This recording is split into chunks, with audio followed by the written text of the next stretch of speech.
Hello and welcome back to Reading Reveries, where you and I together lose ourselves in a little bit of reading for the next few minutes. And I am your host, Kasturi. Yesterday, the 19th of May, was the 86th birthday of one of my favorite authors, Ruskin Bond, and I couldn't quite resist sharing one of his pieces here. In today's episode, we shall read Ruskin Bond's short story, The Woman on Platform Number 8. Ruskin Bond was born in Kasoli in 1934 in British India to Edith Clarke and Aubrey Alexander Bond. He wrote his first short story called Untouchable at the age of 16.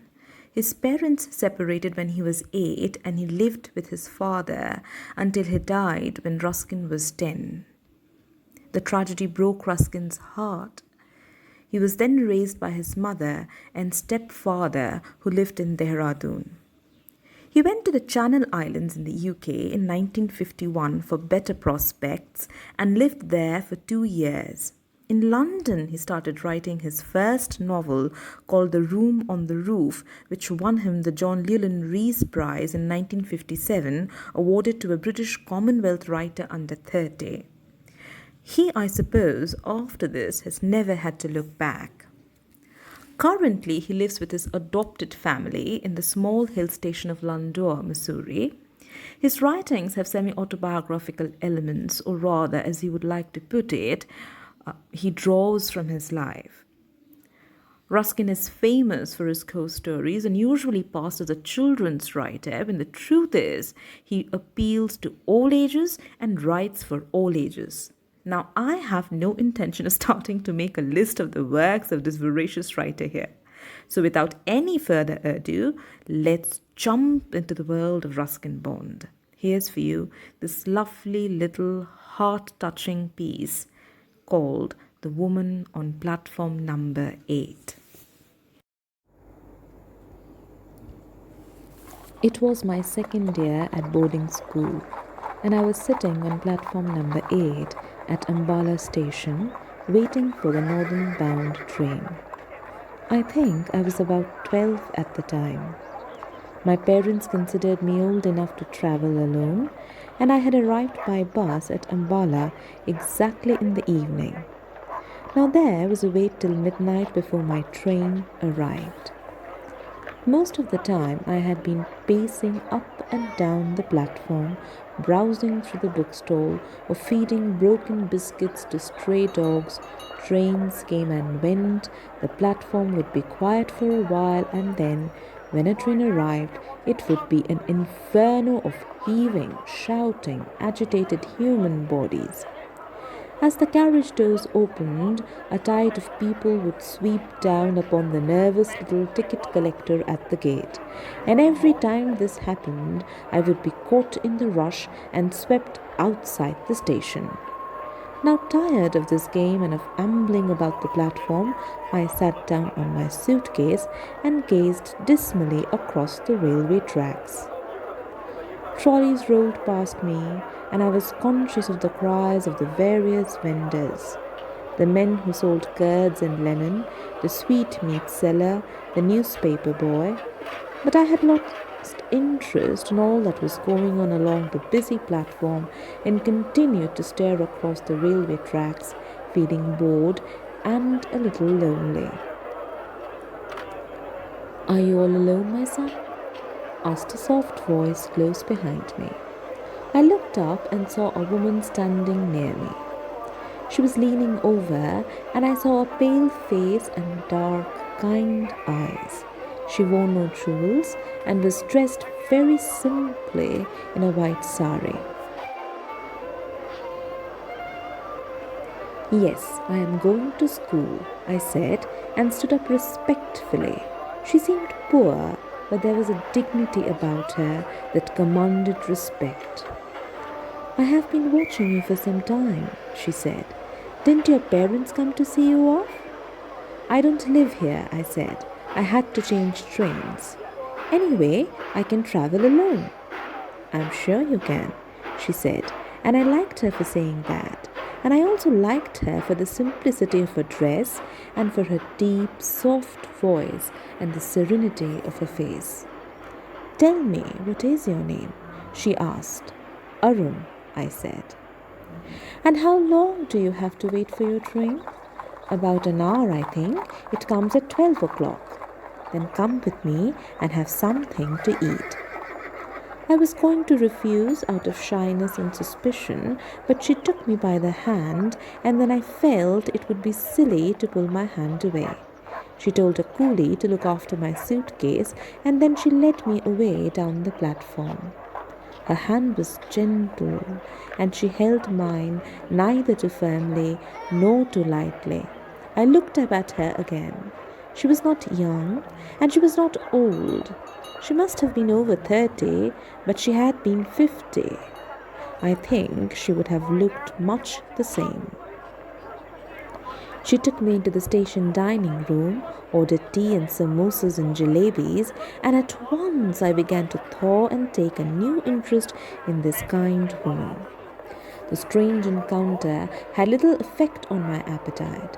I was a hungry schoolboy, and I ate as much as I could in as polite a manner as possible. She took obvious pleasure in watching me eat, and I think it was the food that strengthened the bond between us and cemented our friendship.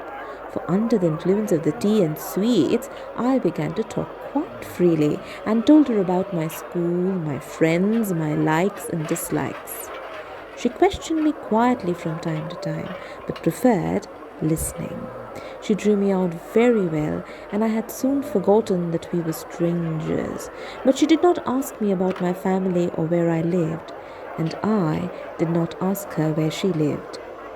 I accepted her for what she had been to me, a quiet, kind, and gentle woman who gave sweets to a lonely boy on a railway platform.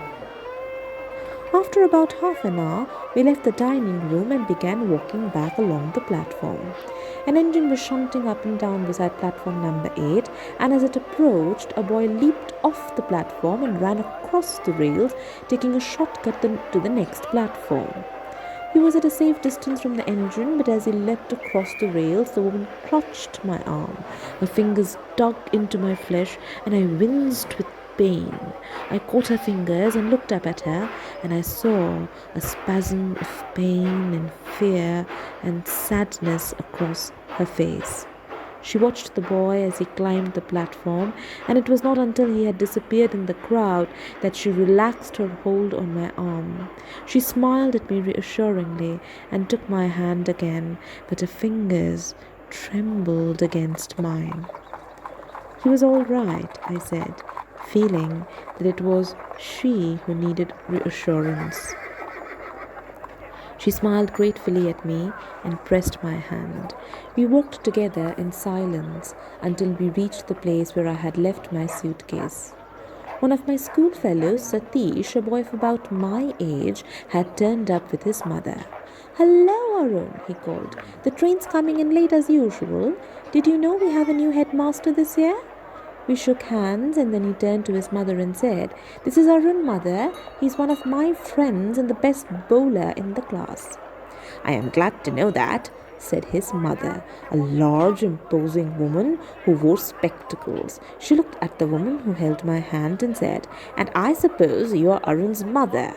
I opened my mouth to make some explanation, but before I could say anything, the woman replied, "Yes, I am Arun's mother." I was unable to speak a word. I looked quickly up at the woman, but she did not appear to be at all embarrassed and was smiling at Satish's mother. Satish's mother said, "It's such a nuisance having to wait for the train right in the middle of the night.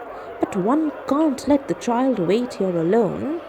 Anything can happen to a boy at a big station like this. There are so many suspicious characters hanging about. These days, one has to be very careful of strangers." "Arun can travel alone, though," said the woman beside me, and somehow I felt grateful to her for saying that. I had already forgiven her for lying, and besides, I had taken an instinctive dislike to Satish's mother. "Well, be very careful, Arun," said Satish's mother, looking sternly at me through her spectacles. "Be very careful when your mother is not with you, and never talk to strangers." I looked from Satish's mother to the woman who had given me tea and sweets, and back at Satish's mother. "I like strangers," I said. Satish's mother definitely staggered a little, as obviously she was not used to being contradicted by small boys. "There you are, you see. If you don't watch over them all the time, they'll walk straight into trouble. Always listen to what your mother tells you," she said, wagging a fat little finger at me. "And never, never talk to strangers." I glared resentfully at her and moved closer to the woman who had befriended me. Satish was standing behind his mother, grinning at me and delighted in my clash with his mother. Apparently, he was on my side. The station bell clanged, and the people who had till now been squatting resignedly on the platform began bustling about. "Here it comes!" shouted Satish as the engine whistle shrieked and the front lights played over the rails. The train moved slowly into the station, the engine hissing and sending out waves of steam. As it came to a stop, Satish jumped on the footboard of a lighted compartment and shouted, "Come on, Arun, this one's empty!" And I picked up my suitcase and made a dash for the open door. We placed ourselves at the open windows, and the two women stood outside on the platform, talking up to us. Satish's mother did most of the talking. "Now don't jump on and off moving trains as you did just now," she said. "And don't stick your heads out of the windows, and don't eat any rubbish on the way." She allowed me to share the benefit of her advice, as she probably didn't think my mother a very capable person. She handed Satish a bag of fruit, a cricket bat, and a big box of chocolates, and told him to share the food with me. Then she stood back from the window to watch how my mother behaved. I was smarting under the patronizing tone of Satish's mother, who obviously thought mine a very poor family, and I did not intend giving that woman away. I let her take my hand in hers, but I could think of nothing to say. I was conscious of Satish's mother staring at us with hard, beady eyes, and I found myself hating her with a firm, unreasoning hate. The guard walked up the platform, blowing his whistle for the train to leave. I looked straight into the eyes of the woman who held my hand, and she smiled in a gentle, understanding way. I leaned out of the window and put my lips to her cheek and kissed her. The carriage jolted forward, and she drew her hand away. "Goodbye, mother," said Satish as the train began to move slowly out of the station. Satish and his mother waved to each other. "Goodbye," I said to the other woman. "Goodbye, mother." I didn't wave or shout, but sat still in front of the window, gazing at the woman on the platform. Satish's mother was talking to her, but she didn't appear to be listening. She was looking at me as the train took me away.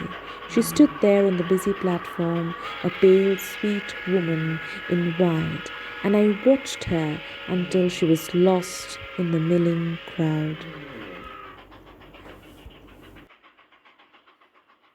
That was Ruskin Bond's The Woman on Platform Number 8 for you. A quiet, warming little piece that restores one's faith in humanity, in kinship, in love. A story that tells us motherhood is not selfish and cannot be limited to one's own children, that the idea of possession does not fit in with the practice of motherhood. Humanity, motherhood, transcends such petty artificial boundaries and proposes and propagates love for one and all. That'll be all for today's episode. Do get in touch and tell me how you enjoyed today's episode. What do you think about Ruskin Bond's story? I would love to know your thoughts. Thank you so much for joining in. Be sure to tune in for another episode of Reading Reveries next week. Until then, keep well and have a good day.